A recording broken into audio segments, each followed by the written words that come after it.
Hi friends, welcome back. எல்லாரும் எப்படி இருக்கீங்க? இன்னைக்கு நம்ம சேனல்ல 2 கேஜி வெயிட் வர பைனாப்பிள் கேக் பேக்கரி ஸ்டைல்ல எப்படி பண்ணுறதுன்னு தான் பார்க்க போகிறோம்.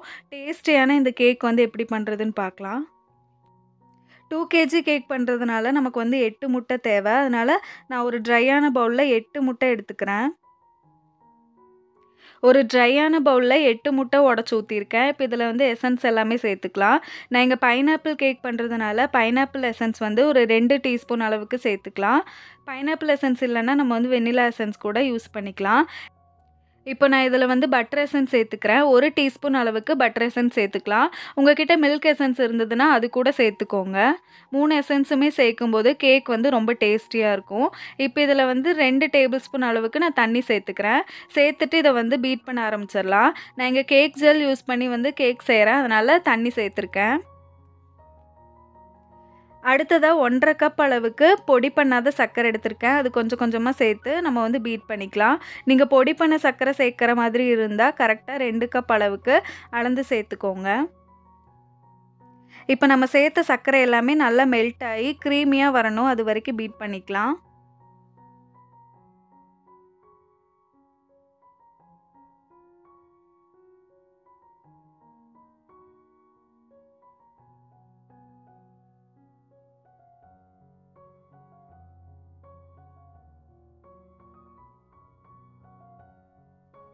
நம்ம சேர்த்த சர்க்கரை எல்லாமே நல்லா மெல்ட் ஆகி க்ரீமியாக வந்துருச்சு. இப்போ இந்த டைமில் நம்ம வந்து மைதா மாவு சேர்த்துக்கலாம். நான் இங்கே 2 கப் அளவுக்கு மைதா மாவு எடுத்திருக்கேன். அதை வந்து சலிச்சு வச்சுருக்கேன். பேக்கிங் பவுடர், பேக்கிங் சோடா எதுவுமே சேர்க்கல. வெறும் மைதா மட்டும் எடுத்திருக்கேன். அது வந்து 2 கப் அளவுக்கு சேர்த்துக்கிறேன். ஒரு 1/4 டீஸ்பூன் அளவுக்கு உப்பு சேர்த்துக்கலாம். இப்போ நான் இதில் 2 டீஸ்பூன் அளவுக்கு கேக் ஜெல் சேர்த்துக்கிறேன். நீங்கள் வந்து 3 டீஸ்பூன் வரைக்கும் சேர்த்துக்கலாம். கேக் ஜெல் சேர்த்ததுக்கப்புறம் நம்ம வந்து நல்லா பீட் பண்ண போகிறோம். ஒரு 5லேருந்து 6 நிமிஷம் வரைக்கும் ஹை ஸ்பீடில் நம்ம வந்து நல்லா பீட் பண்ணிக்கலாம்.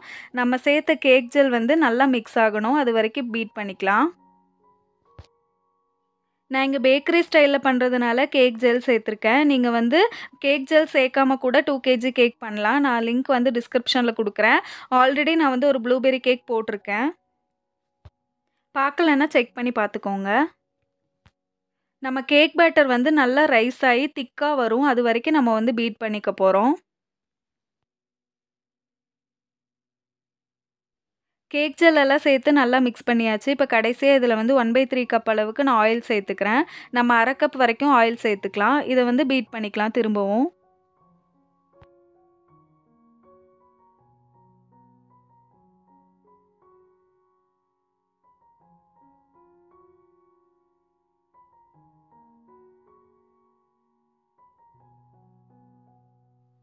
இப்போ நம்ம கேக் பேட்டர் வந்து ரெடி ஆயிடுச்சு. இந்த மாதிரி திக்கான கன்சிஸ்டன்சில இருக்கும். நான் ஒரு ஸ்பேச்சுலா வச்சு மிக்ஸ் பண்ணிக்கிறேன்.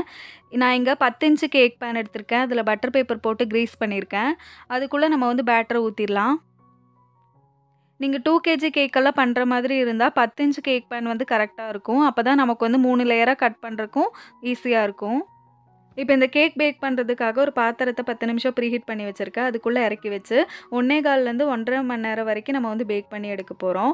இப்போ கேக் வந்து சூப்பராக பேக் ஆயிருக்கு. பட்டர் பேப்பர்லாம் ரிமூவ் பண்ணதுக்கப்புறம் கேக்கை வந்து 3 லேயராக கட் பண்ணிக்கலாம். கேக் கம்ப்ளீட்டாக கூல் ஆனதுக்கப்புறம் தான் நம்ம வந்து கட் பண்ணணும்.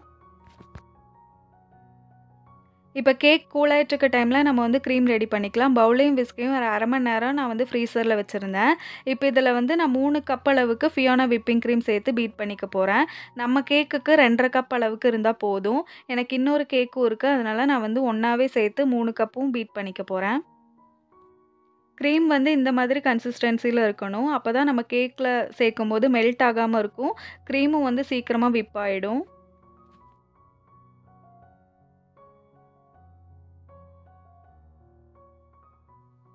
ஃபியோனா க்ரீமில் வந்து சுகர் கொஞ்சம் கம்மியாக தான் இருக்கும். அதனால் நான் அதை பேலன்ஸ் பண்ணுறதுக்காக ஒரு 2 டேபிள் ஸ்பூன் அளவுக்கு சுகர் பவுடரும் சேர்த்து பீட் பண்ணிக்கிறேன்.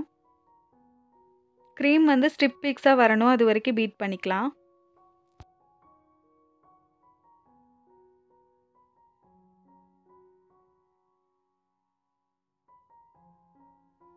இப்போ நம்ம க்ரீம் வந்து ஸ்டிப் பீக்ஸாக வந்துருச்சு.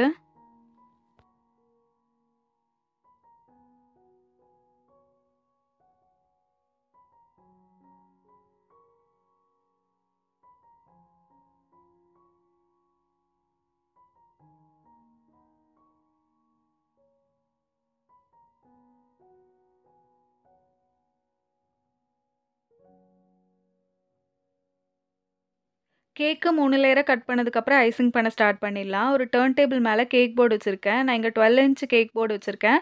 அதில கொஞ்சமா க்ரீம் தடவிட்டு ஃபர்ஸ்ட்டு லேயர் கேக்க வச்சு சுகர் சிரப் வச்சு வெட் பண்ணிக்கலாம்.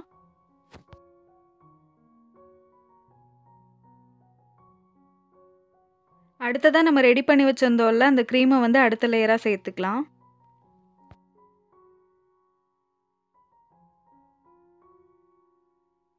இப்போ ஒரு ஐசிங் நைஃப் வச்சு க்ரீம வந்து ஸ்ப்ரெட் பண்ணிக்கிறேன்.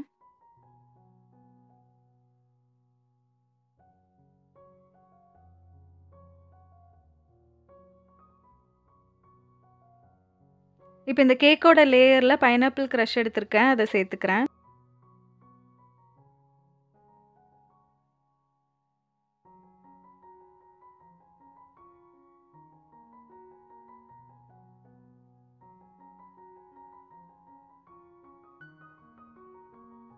செகண்ட் லேயர் கேக்க வச்சு அதையும் சுகர் சிரப் வச்சு வெட் பண்ணதுக்கப்புறம் அடுத்த லேயர் க்ரீம் குடுத்துக்கலாம். இதே மாதிரி 3 லேயர் கேக்கையும் வந்து வெட் பண்ணதுக்கப்புறம் க்ரீம் குடுத்து இந்த கேக்க வந்து க்ரம் கோட் பண்ணி எடுத்துக்கலாம்.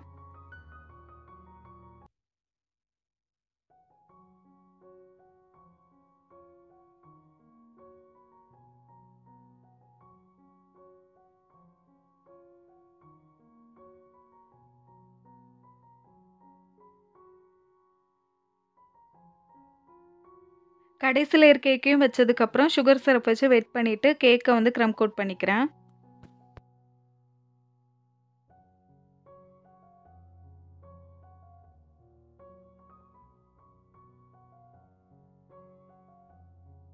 க்ரம் கோட் பண்ண கேக்க 10 நிமிஷம் ஃப்ரிட்ஜில வச்சு செட் பண்ணதுக்கப்புறம் வெளிய எடுத்துட்டு ஃபைனல் கோட்டிங் குடுத்துக்கலாம்.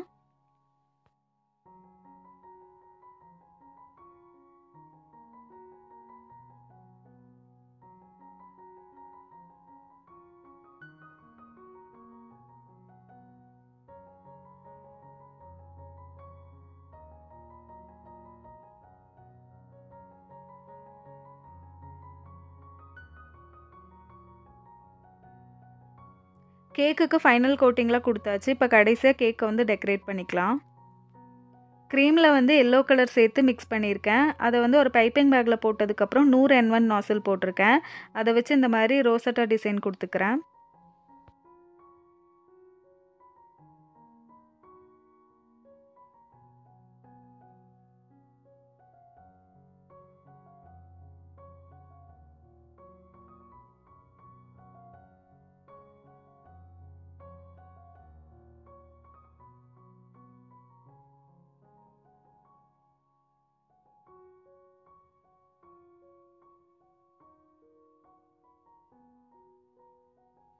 ரோசட்டா டிசைன் வந்து ஃபுல்லா குடுத்தாச்சு. இப்போ ஒரு பைப்பிங் பேக்ல சின்ன ஸ்டார் நாசில் போட்டிருக்கேன். அதுக்குள்ள எல்லோ கலர் க்ரீம் வந்து ஃபில் பண்ணியிருக்கேன். கேக்கோட சைடுல எல்லாமே நான் வந்து குட்டி குட்டி ரோசட்டா டிசைன் மாரி குடுத்துக்க போறேன்.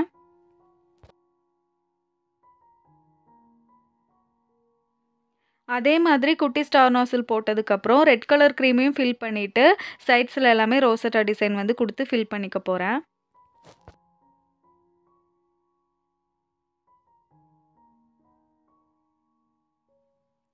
இப்ப நான் இங்க ஒரு 4 டேபிள் ஸ்பூன் அளவுக்கு நியூட்ரல் கிளேஸ் எடுத்திருக்கேன். அதில கொஞ்சமா ரெட் கலர் சேர்த்து மிக்ஸ் பண்ணியிருக்கேன். தண்ணியும் கொஞ்சமா ஆட் பண்ணியிருக்கேன். இப்ப இத வந்து கேக்குக்கு மேல ஊத்தி ஸ்ப்ரெட் பண்ணிக்கலாம்.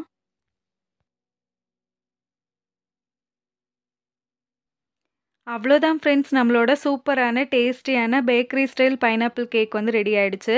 நீங்களும் இந்த கேக் ரெசிபிய கண்டிப்பா ட்ரை பண்ணி பாருங்க. நம்ம சேனல ஃபர்ஸ்ட் டைம் பார்த்துட்டு இருக்கீங்கன்னா சப்ஸ்கிரைப் பண்ணிக்கோங்க. இந்த வீடியோ பிடிச்சிருந்தா ஒரு லைக் குடுங்க. அடுத்து இன்னொரு சூப்பரான கேக் வீடியோல பார்க்குறேன்.